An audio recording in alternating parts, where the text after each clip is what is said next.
O God, through your Son, you have bestowed upon your people the brightness of your light. Amen.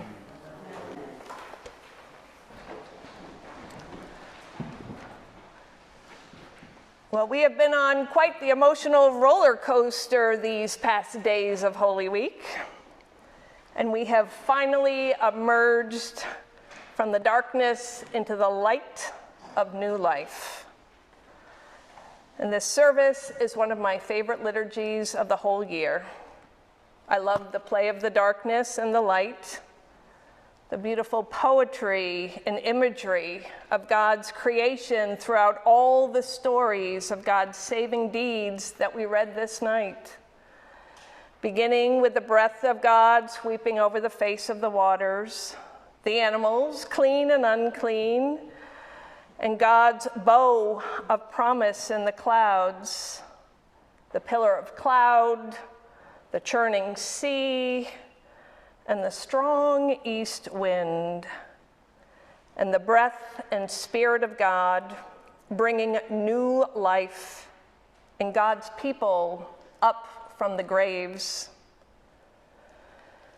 Last night, as we were leaving the Good Friday service, the moon was so bright, and it was beautiful to see the moon shadows across the backyard of the rectory and even across the floors of the rectory when I got home. And I do believe that behind any clouds we might have tonight, there is a huge, beautiful, full Paschal moon. And I often think of the largely unspoken presence of the moon over all the ages, including all of our stories this evening. I think of all of the people throughout the ages who have looked up at this same moon in their nights of uncertainty, sorrow, solace, joy, in slavery and in freedom, in exile and in returning home, and especially of Jesus praying alone in the Garden of Gethsemane under a full moon of Passover. My dad was in reconnaissance in Normandy in World War II.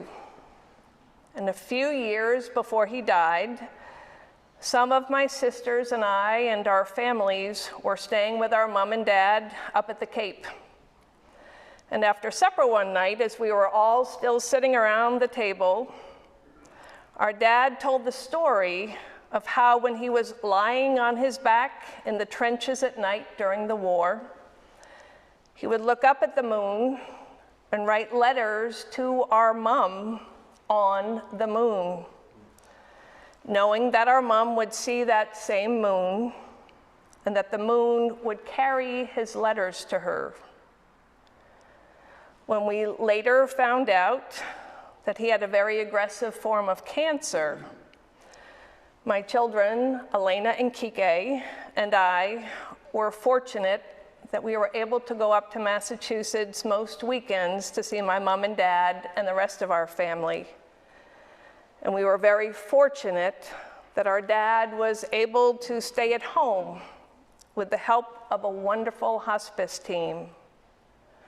And for the last couple of weeks, we had a hospital bed set up in our living room with a cot at the foot of it, so one of us girls could spend the night with him and allow our mom to go upstairs to her bed to get some sleep. And we were so very blessed that our dad was pretty cognizant right up until the last couple of days.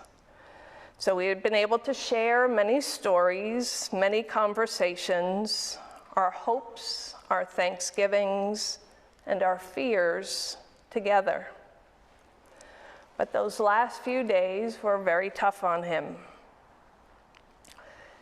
And at 2 o'clock one morning, as everyone was sleeping, the moon, in all its radiant splendor, came across our mother's bedroom window and woke her up. And she immediately knew. She went downstairs and woke up my sisters, and they went to our dad's bed. And it was such a blessing and a relief for them to find him finally at peace in that soft, radiant splendor of that moonlight. That moon created and placed by God. And God said, "Let there be lights in the dome of the sky to separate the day from the night, and let them be for signs and for seasons and for days and years, and let them be lights in the dome of the sky to give light upon the earth." And it was so. For signs and for seasons to give light upon the earth. And there is the true light, Jesus, the light of the world, the light which darkness has not and cannot overcome. And in our story this night from Luke's Gospel of Mary Magdalene, Joanna, Mary, the mother of James, and the other women going to the tomb and finding the stone rolled away, and suddenly 2 men in dazzling clothes standing beside them. In all of this, I think of the white, dazzling radiance of the moon, and the message that this moon and these messengers bring for us all. He is not here, but has risen. Amen.